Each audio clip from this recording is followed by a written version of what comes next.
જય દ્વારકાધીશ ફ્રેન્ડ્સ, સ્વાગત છે તમારું મારી ચેનલમાં કોમલની કુકબુકમાં। આજ હું તમારી માટે લઈને આવી છું શિયાળા સ્પેશિયલ કાઠિયાવાડી ભરેલા રીંગણાનું શાક। હાલો પહેલાં આપણે જોઈ લઈએ ઇન્ગ્રીડિયન્ટ્સમાં શું શું જોશે। આ 500 ગ્રામ રીંગણા છે, આ 2 નંગ ડુંગળી છે ઝીણી ચોપ કરેલી, ધાણા ભાજી છે, લસણવાળી ચટણી મેં અગાઉથી રેડી રાખી છે, આ રૂટિંગ મસાલા છે, મીઠું છે, તેલ છે। હાલો આપણે પેલા રીંગણાને ભરી લેશું। આવી રીતે 4 કાપા પાડી લેશું।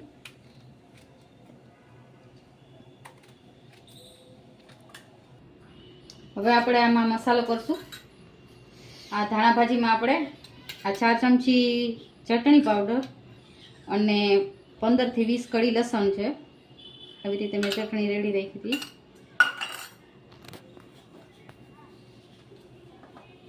चार चमची धाणा जीरू,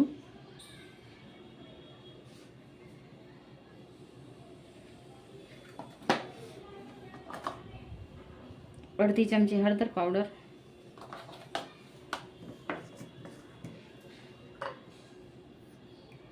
मीठू स्वाद अनुसार,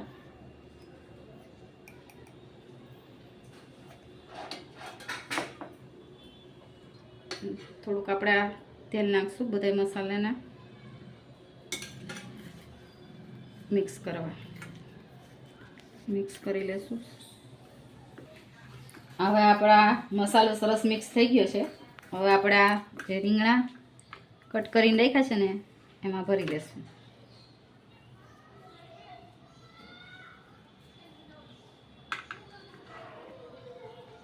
આવી રીતે બધા રીંગણા ભરી લેશું। અવાજ બંધ કરો। હવે આપણા આ રીંગણા ભરાઈ ગયા છે સરસ રીતે, તમે જોઈ શકો છો ફ્રેન્ડ્સ। આવી રીતે ભરવાના। હવે આ મેં બટેકી લીધી છે, 4 નંગ બટેકી, એને મેં આવી રીતે 2 ફાડા કરી લીધા છે અને જે વધ્યો છે ને એ મસાલો આપણે આમાં મિક્સ કરી નાખશું બટેકીમાં।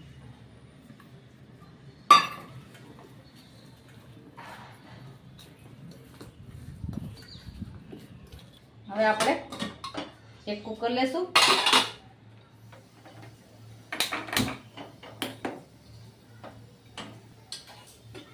આપણે એમાં 5 પાવડા તેલ મૂકશું।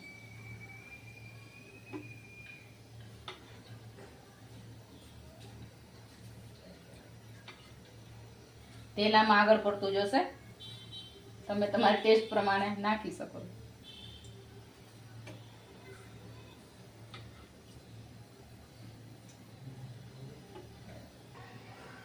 તેલ આપણું ગરમ થઈ ગયું છે, એમાં આપણે આ ડુંગળી નાખી દઈશું।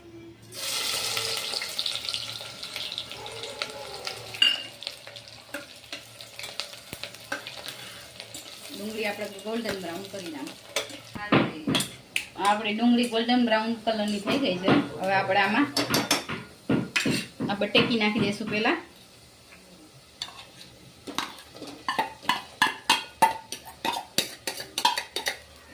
બટેકીને આપણે તેલમાં થોડીક વાર ખાવા દઈશું।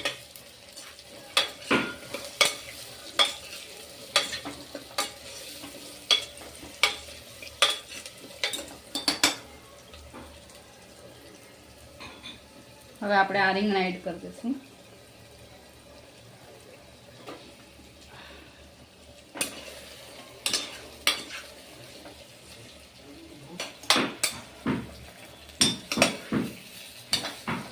અને આપણે સરસ રીતે મિક્સ કરી લેશું તેલમાં।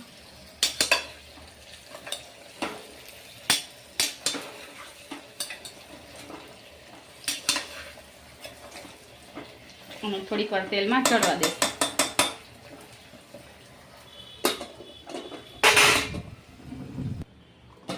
જોઈ લઈએ આપણે સરસ તેલમાં રીંગણા થઈ ગયા છે આપણા। હવે આપણે આમાં જરૂર પ્રમાણે પાણી નાખશું।